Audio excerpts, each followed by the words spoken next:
Guys, get this. A man in Texas is running for president under the name literally anybody else.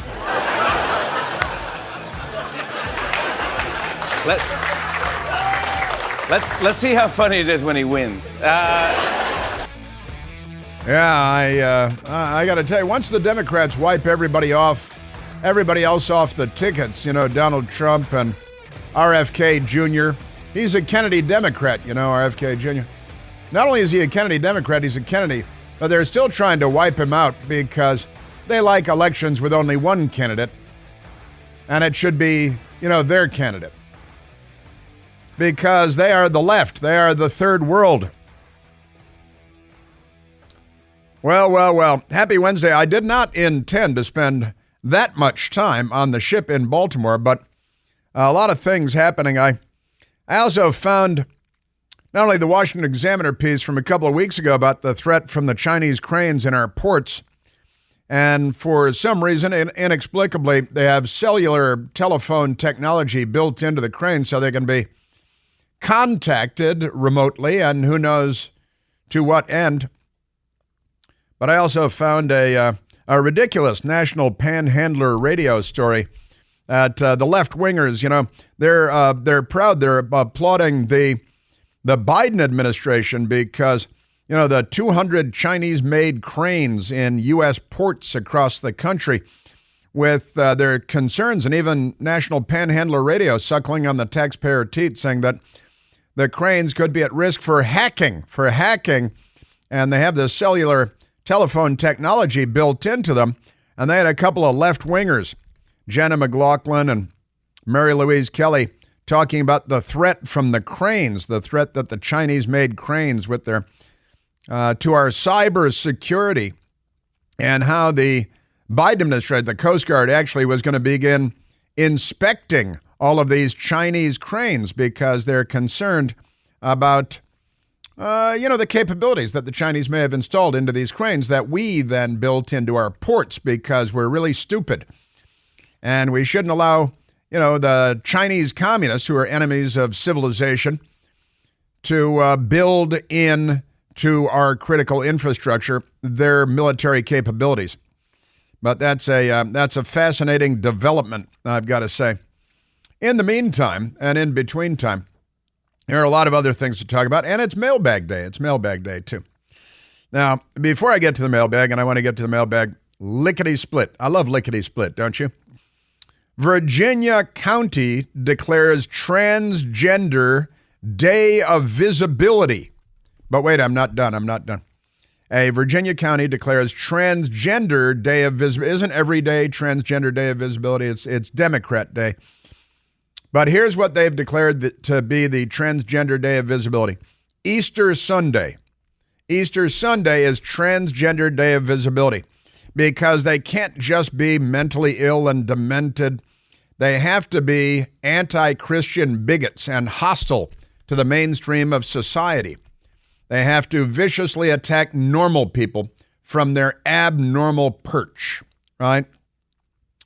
Fairfax County, Virginia, not far out of Washington, D.C. Fairfax County Board voted 9-0, honestly, to enact the proclamation declaring Easter Sunday to be the Transgender Day of Visibility. These people need to be, you need to have a massive recall effort. Recall, let's get the recall because these people are unwell. They are psychologically unwell. And they voted 9-0, you see, to make Easter Sunday Transgender Day of Visibility. Now, I'm going to have a little fun with the Democrats there. And I'm going to give out the address and the phone numbers for the county officials that voted 9-0 in favor of this, because they also just declared Ramadan to be gay and lesbian month. Ramadan, all of Ramadan is all gay and all lesbian because Democrats. A Virginia county unanimously voted to observe its Transgender Day of Visibility this year on Easter Sunday because they're racists and bigots, because they're maladjusted, malevolent, misanthropic, and malignant leftists who are hostile to the society in which they live so unhappily, so miserably. So Virginia County, Fairfax County voted unanimously to make Transgender Day of Visibility this year on Easter Sunday, a move some critics see as intentionally trying to offend Christians on the holiest of days. No kidding.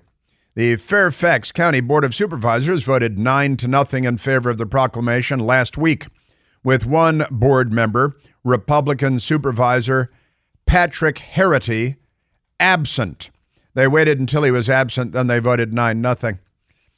Sure, March 31st, when Easter Sunday occurs this year, is typically a date when the TDOV, that's now an abbreviation, the Transgender Day of Mental Illness, is celebrated annually. According to LGBTQ plus advocates and organizations, Easter doesn't fall on the same day every year for the Protestant and Catholics. Because it's always on Sunday, so it can't be the same date, you dimwits. And can come as early as March 22nd or as late as April 25th. But they said, what the heck? It's Easter Sunday. Let's be as offensive and repugnant as we can. Supervisor Jimmy Bierman, a Democrat, said during the vote, "I'm just very happy that we're recognizing a community. It's a community that has too often been pushed into the shadows. Sure.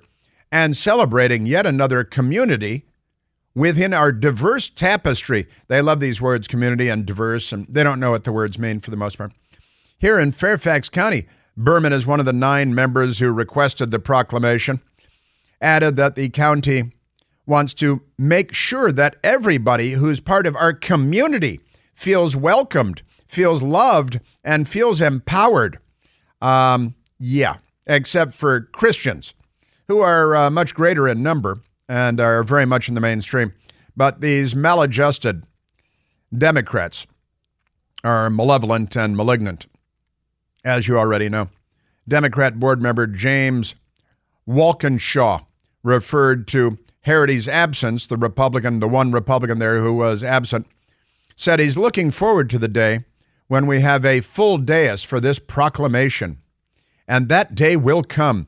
Yeah, will it be Easter Sunday? The Democrat Party has popularized mental illness. They've mainstreamed mental illness. They are not well. And, that's bad enough. But honestly, these Democrats declaring Ramadan to be gay month, that is, what's their address, Michael? What's their address over here?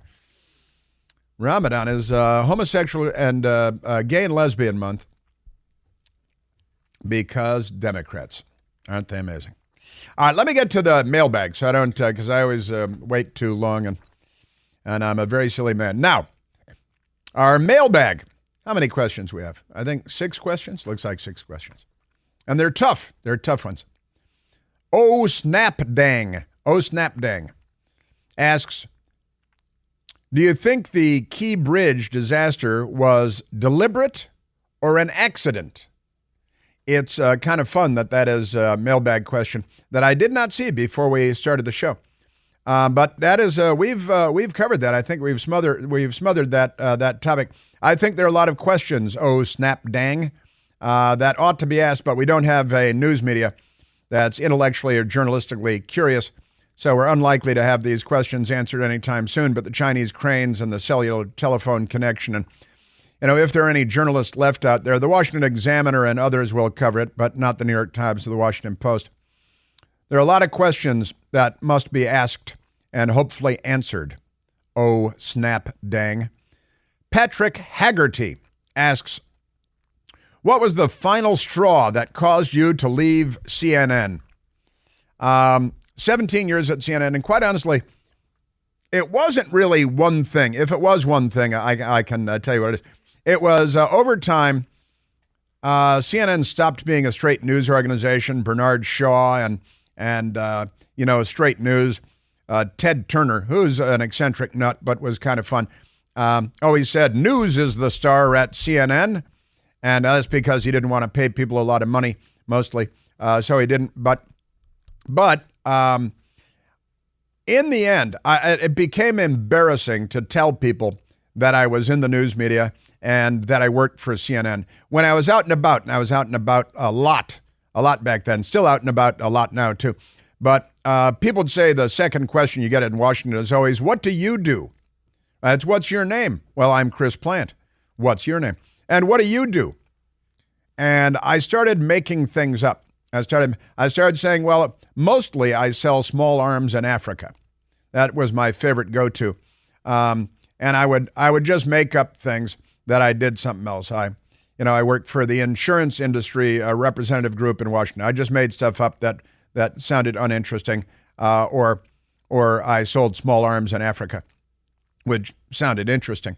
And so, I mean, that was kind of the final straw when it became embarrassing to say that I worked for CNN, and I decided to leave and go off and do something else. And that was going to be doing contract work for the Special Operations Command in information operations, but that didn't work out. T-Bone says, Chris, I was in my late teens during the late 60s, the late 1960s. I recall that your stepdad was an excellent CBS News correspondent reporting from Vietnam. That's true. What was he like while he was home with you and the family, and did he ever discuss the war over there? Did he ever come over? Did he ever offer his personal opinions about it? And T-Bone says, P.S. My draft number was 20. I, too, was drafted, but decided to enlist instead. 20 draft number based on your date of birth, on your birthday, and that's a very low draft number, so you're being drafted. It's true. My stepfather, Bill Plant, who I called Dad growing up, illegally adopted after he married my mother, adopted me and my 3 older brothers. And we were Ortegs until we were Plants and all of that. He really, he would occasionally talk about Vietnam. I had friends from Vietnam who would come here to the United States, and I would see them every now and then, Jermaine and several other people. But, he didn't talk about it a lot. He did a lot of very interesting things, and he wasn't very chatty about what he did. He did wars in the Middle East and 4 trips to Vietnam as a reporter for Walter Cronkite, the CBS News and stuff. And he really didn't talk about it a lot. Did he ever offer his personal opinions about it? He really didn't. He was very down the middle. He was very almost priest-like about saying, well, on the one hand and on the other hand, there's this and then there's that. And he would give both sides of everything always. He really did. He took being a reporter very seriously, unlike people today. We could use more like him, quite honestly. Well, he wasn't perfect. He was much better than the run-of-the-mill reporter today, that's for sure. Sylvie Rivera. We know Sylvie Rivera. Come on, she's Sylvie from Waldorf. We know her. And with the Real Housewives. What are your top 3 choices for Trump's VP? That is a really tough one, Sylvie, and I think that's probably why you asked me. And she also says, all the best from the Real Housewives of WMAL, an online group, Real Housewives of WMAL. I've met many of the Real Housewives and wonderful people. That is a tough one. I think it's a tough one. I'm going to say that in the hopper should be Tim Scott, Senator Tim Scott. I personally like Ted Cruz, and I know not everybody does, but he's a brawler, he's a fighter, he's smart, he's articulate, he's good with the law, he's good on his feet, he's good for a whole lot of and because he's a fighter and a brawler. And great stuff. And then beyond that, it gets pretty tough for me on that. And I don't have a lot of great answers for that. Vivek should probably be in the running, but then again, maybe not. If I were to narrow it down to one, Sylvie, I'm going to say Tim Scott. But this is a tough business, especially right now. Just crazy. Crazy business out there. Sylvie from Waldorf, the great Sylvie. One of our first listeners. If we have a first listener, it's probably Sylvie. Sylvie from Waldorf. We've had lunch. I've met her husband. I've met her son. She's a great American. All right, I have 2 more mailbag questions coming up. And then we've got more crazy Democrat news coming up as well, including, great stuff. Stick around. Hey, it's Chris Plant. Excited to tell you about our July 2024 Listener Sea Cruise. We'll be sailing around the British Isles, visiting Scotland and Ireland. Please join us. Visit ChrisPlantCruise.com. Ah, yes, and we're back. All right, two more mailbag questions. Kelly Shanahan. Is that just a coincidence? That's kind of interesting. I know someone who re-registered from Democrat to Independent and is voting for RFK Jr. I think that will take votes away from Biden and help Trump. So do I. Do you think a substantial number of Democrats will do the same? I don't think a substantial, in terms of the electoral count, substantial number, but I hope that enough. You know, the Biden White House and campaign are so concerned about this that they're trying to destroy the candidacy of RFK Jr., who is a Kennedy Democrat, and he's a Kennedy, too. But RFK Jr. he selected a vice presidential running mate yesterday, Nicole Shanahan, who is a George Soros, George Gascon funding leftist who has an ex-husband who's one of the founders of Google, and they're bazillionaires, and she's very wealthy. And she's a big lefty, and she's turning away from the Democrat Party, but I think it's a bad pick by RFK Jr. unless he's just looking for funding, which may be the answer. But the fact that the Biden campaign is trying to destroy RFK Jr., not give him Secret Service protection, cut off his funding, try to have him disqualified from ballots like they are with Trump because they're basically communists. I think that if you're voting for RFK Jr., your vote would have been for Biden and not for Trump. So I think Trump is the big winner with RFK in the race, and Biden and the Democrats are the big loser. Chris Clark says, why has there been no discussion about the fact that the roads are paid for by the gas tax and electric cars pay no gas tax as they buy no gas? Also, they're more damaging to the roads because of the batteries. They're extra heavy vehicles, and they cause, this is an actual scientific study, electric cars, Teslas and stuff, very, very heavy. And they cause more damage to the roads, more wear and tear on the roads than a combustion engine automobile does. And Chris Clark says, what is going to be done to rectify this inequity? This inequity must be rectified. How do we rectify inequities? Probably have to pass a law in Washington that everybody will ignore. It's true, though. Chris Clark makes a good point. They don't pay gas tax, yet they use the roads. That's because the left is corrupt and they assume their friends are driving the lion's share of the expensive electric cars. It's another sweetheart handout to their rich friends.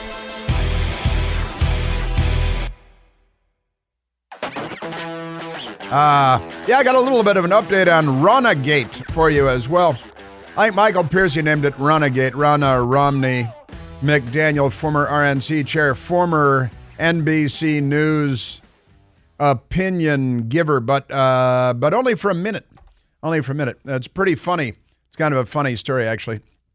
I want to get to that. But first, I want to get Karringe, because Karringe made a phone call yesterday and to a radio station, talked to a radio show. And it was kind of entertaining, I've got to say, because Karringe, she doesn't have to answer your stinking questions, don't you know?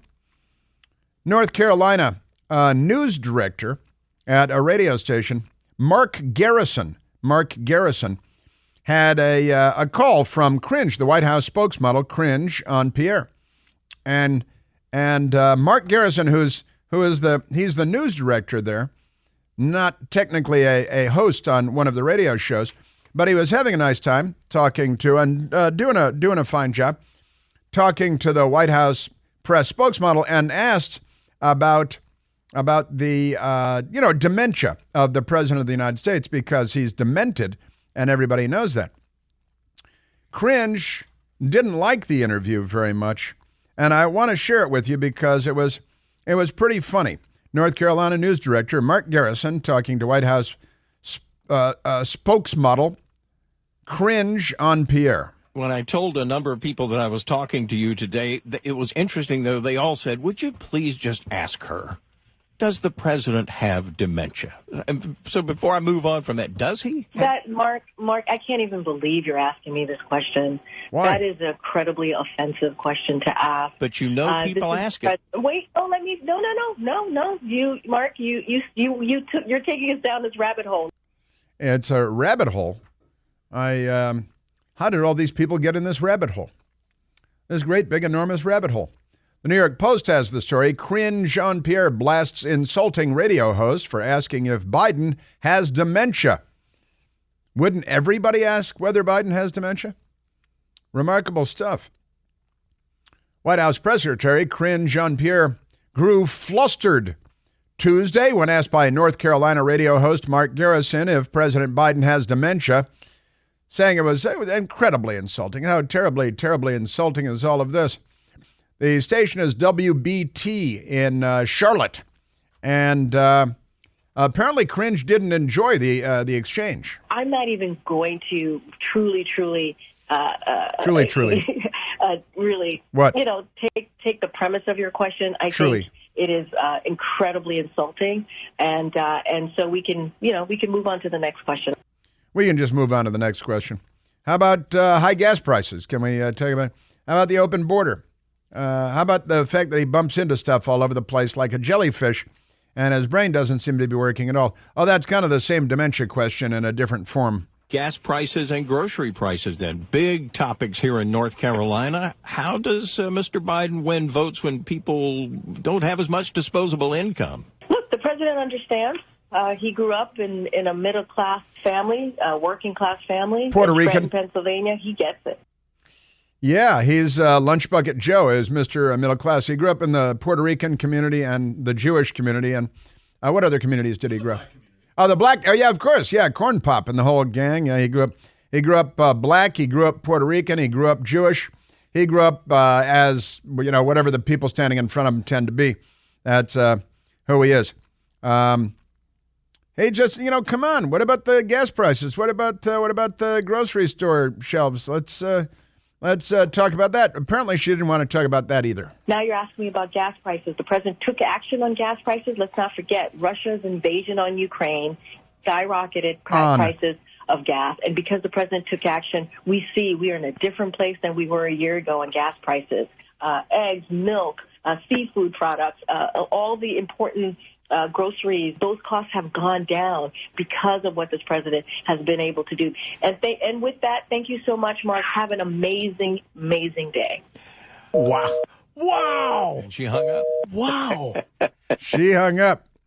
Don't ask questions about, you can't ask about gas prices and grocery store prices and dementia of Dementia Joe. No, sir, you can't be asking those. What do you think, you're a member of the press or something? That's completely nuts. Yeah, and what did he do on gas price? Well, he came in and he started canceling with the Keystone XL pipeline, and he canceled everything everywhere on energy independence because he's the anti-Trump. And under Trump, we had $2.11 gas. $2.11 for a gallon of gas under Donald Trump. But pay no attention to that. Come on. Don't be silly. Amazing stuff. You're a Democrat Party. And she just hung up on him. I like the way he handled it. I thought it was a lot of fun, actually. Yeah, have a trend, and just boom, she's gone. And then they lied to him later. So, well, she had more radio interviews to do every 7 minutes or something. And no, that's not what happened there. That is not it. And the Democrat Party is all anti-energy independence, anti-gasoline. They're anti-American. They're anti-everything good. And in fact, in California, in California, the governor there, Gavin Newsom, maybe in a little bit of hot water, but, the media's got his back because they want to have sex with him. All of the news media, they want to have sex with him. But it turns out that he ordered his energy guy, Gavin Newsom did in California, to not allow any energy exploration permits because they're anti-energy. You know how they are. They don't like us, the United States of America. They don't like anything good. Gavin Newsom may be in hot water again over yet another effort to shadow ban his way to more progressive lifestyle choices. A new whistleblower lawsuit alleges he was illegally withholding drilling permits to stifle energy production. The Alliance for Consumers is on the case, and CNN is not, because CNN is not a news organization. It's a Democrat Party front group like so many others. Isn't that amazing? And National Review has a story on it too. Ex-California oil official says Newsom administration pressured him to illegally withhold drilling permits. That's because, the Democrats, they're not on our side. Everything they do is against us. Transgender Day of Visibility is Easter Sunday in Fairfax County, Virginia. These people are not well. They are not well. Let's go to Runagate, because NBC, which is not a news organization, it's just another front group for the Democrat Party. These people, and Cringe, I say they always have sex with each other. So, Karringe Jean-pierre, the spokesmodel, was cohabitating with, in an interpersonal way, with CNN correspondent Suzanne Malveaux. Now, they broke up, I guess the stress of the job or something. Very sad. Suzanne and Cringe, because they all sleep together. It's the news media and the Democrats and the news media. All right, let's go to Cringe. Let me see. Because, moving on from Cringe, going to Runagate. The Democrats, they assume information dominance everywhere they look in all media outlets except Newsmax and parts of Fox News and conservative talk radio, which is the only talk radio that succeeds because left-wing talk radio is just mental illness on the radio, and most people think it's kind of sad. But the extraordinary story of Ronna Romney, the niece of Mittens Romney, and the granddaughter of George Romney, long ago governor of Michigan who ran for president. But the extraordinary events at NBC over the last several days, NBC News drops, the New York Post has the story, drops ex-RNC chair Ronna McDaniel after Rachel Maddow, Morning Joe revolt. They're revolting. You're telling me they stink on ice. These people, and again, the New York Post has the story, but the Washington Post doesn't because it's not a legitimate newspaper. NBC News dropped former Republican National Committee boss Ronna McDaniel as a paid contributor, a humiliating turnaround after a mutiny among the network's stars. They call them stars. That's when the news media on television went to hell, when they started calling them stars. It's just TV. It's only TV. It's not journalism. So MSNBC primetime anchor Rachel Maddow. Rachel Maddow. Mancow is a friend of mine in Chicago, and he's a riot. I was texting with him a couple of days ago. MSNBC primetime headliner Rachel Maddow and co-host Morning Joe are among those that sparked a revolt over a decision to bring the Trump-backing Politico on board, which was announced last Friday. Now, NBC Universal Chairman Cesar Conde took full responsibility, he said, and he put out a statement saying he's the bad guy here. Blame him. He's so terrible. Just amazing. Here's what Cesar Conde said. He said, when they hired her, she did one interview with NBC Fake News. It aired on Sunday, and then Chunk Todd, we played this for you day before yesterday on Monday. Chunk, who is a lying Sacagawea of the First Order and has peddled false stories for years and years and years on behalf of the corrupt Democrat Party as one of their corrupt media representatives. But the chairman of NBC Universal News Group typed, and he wears a black T-shirt, and lubricates his hair. He's one of these guys. Said, while this was a collective recommendation, it's a communists always like to think in collective terms. While this was a collective recommendation by some members of our leadership team, That's not their leadership team. It's your dim-witted, corrupt news anchors. I approved it and take full responsibility for it. Our initial decision was made because of our deep commitment to presenting our audiences with a widely diverse set of viewpoints and experiences. That is a huge lie, just a giant lie, particularly during these consequential times. Well, that they are. We continue to be committed to the principle that we must have diverse. They use the same words over and over again. It's diverse, it's diversity, it's our community.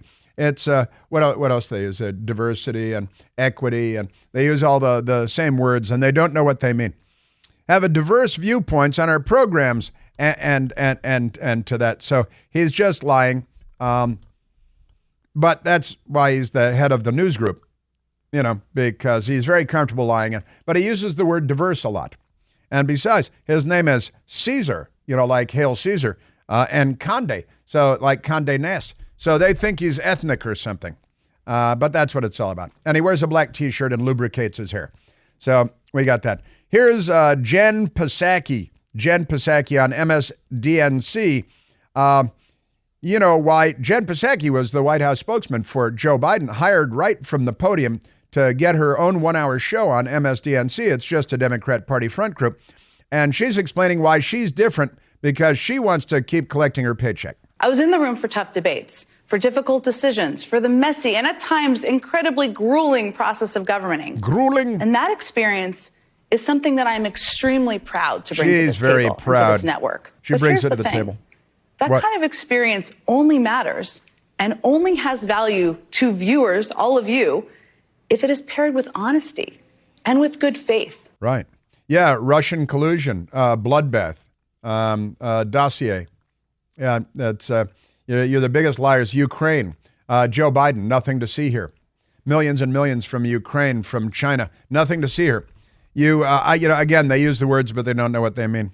But Jen Psaki was the White House spokesmodel for a Democrat, Ronna Romney McDaniel, from the Romney wing of the Republican Party, which is mostly Democrat. She was RNC chair.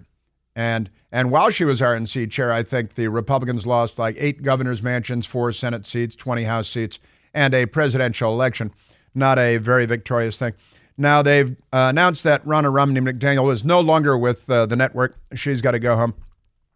Dave Brown on Twitter writes, McDaniel expects to be fully paid out for her contract 2 years at $300,000 annually, meaning that her single, not quite 20-minute interview Sunday could cost the Peacock, meaning NBC, the network, more than $30,000 per minute or $500 per second.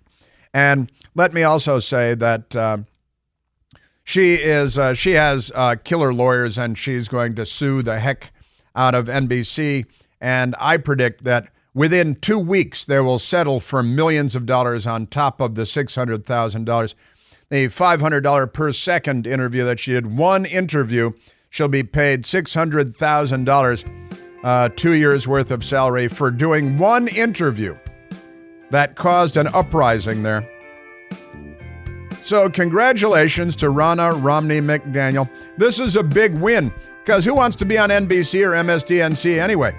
And NBC News revealed itself once again, as though it needed to be done again, and MSDNC to be nothing more but a gang of left-wing rabble who would be looting drugstores and burning police cars if they weren't hosting shows on cable TV that no one watches.